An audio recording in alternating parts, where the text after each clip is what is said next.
स्वतंत्र और स्वतंत्र प्रेस एक मजबूत लोकतंत्र के 4 स्तंभों में से एक माना जाता है।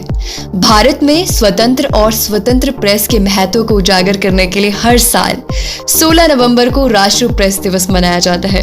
भारतीय प्रेस परिषद एवं स्वतंत्र कार्य करने वाली संस्था है और भारत को लोकतंत्र बनाने में इसके योगदान का सम्मान करने के लिए भी प्रेस दिवस मनाया जाता है। जहां मीडिया एक लोकतांत्रिक राष्ट्र के स्तंभों में से एक के रूप में कार्य करता है, वहीं विभिन्न मीडिया हाउस में काम करने वाले पत्रकार दर्पण के रूप में कार्य करते हैं, जिनकी रिपोर्ट और कहानियां समाज के विभिन्न पहलुओं को पूरी सच्चाई के साथ दर्शाती है। 16 नवंबर का दिन प्रेस की स्वतंत्रता, कर्तव्यों और नागरिकों के प्रति जिम्मेदारियों को दर्शाता है। अब मैं इसके इतिहास पर आपको ले जाना चाहूंगी कि इसका इतिहास क्या रहा है।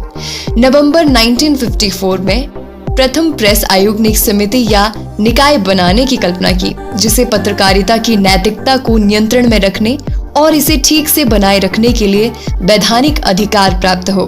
इसके अलावा आयोग ने महसूस किया कि सभी प्रेस निकायों के साथ उचित संबंध बनाए रखने और प्रेस के सामने आने वाले मुद्दों से निपटने के लिए एक उचित प्रबंधन निकाय की आवश्यकता थी।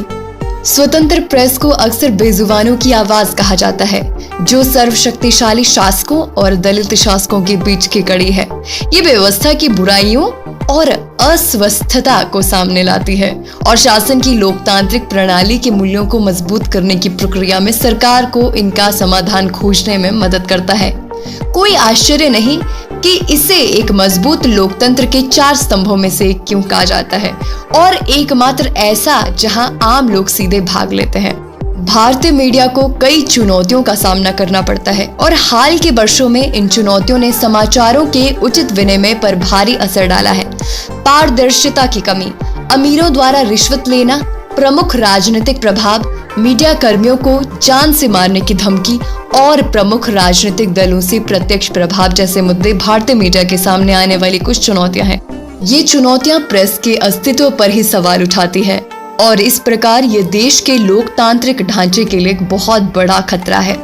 प्रेस की स्वतंत्रता सर्वोपरि है, क्योंकि ये सरकार और नागरिकों के बीच की खाई को पाटने में मदद करती है। इसके अलावा ये सिस्टम की खामियों की पहचान करने में मदद करता है और प्रचलित मुद्दों के संभावित समाधान के साथ आता है, जिससे लोकतंत्र के चौथे स्तंभ के शीर्षक को सही ठहराया जा सकता है। आरटीआई या सूचना का अधिकार अधिनियम 2005 में कहा गया कि भारत के किसी भी नागरिक को सरकार के किसी निकाय से जानकारी का अनुरोध करने का अधिकार है और उस निकाय के पास उस अनुरोध का जवाब देने के लिए 30 दिनों की समय सीमा है। इसके अतिरिक्त जीवन और स्वतंत्रता से संबंधित मामलों से निपटते समय सरकारी निकाय को 48 घंटों की समय सीमा के भीतर जवाब देना होता है। अंत में अधिनियम ये भी कहता है कि इन सरकारी निकायों को इन जानकारी का कंप्यूटरीकृत रिकॉर्ड रखना होगा और उन्हें जनता के लिए उपलब्ध करवाना होगा, ताकि कोई भी नागरिक उन तक अधिकतम आसानी से पहुंच सके। इसलिए आरटीआई IAS की तैयारी का एक बहुत बड़ा महत्वपूर्ण हिस्सा रहता है। इसी के साथ ही आप बने रहे रेडियो नगर 89.6 FM के साथ। बहुत जल्द लौटेंगे, करेंगे ढेर सारी बातें। फिलहाल आपके लिए प्ले कर रही हूँ ये म्यूजिकल ट्रैक।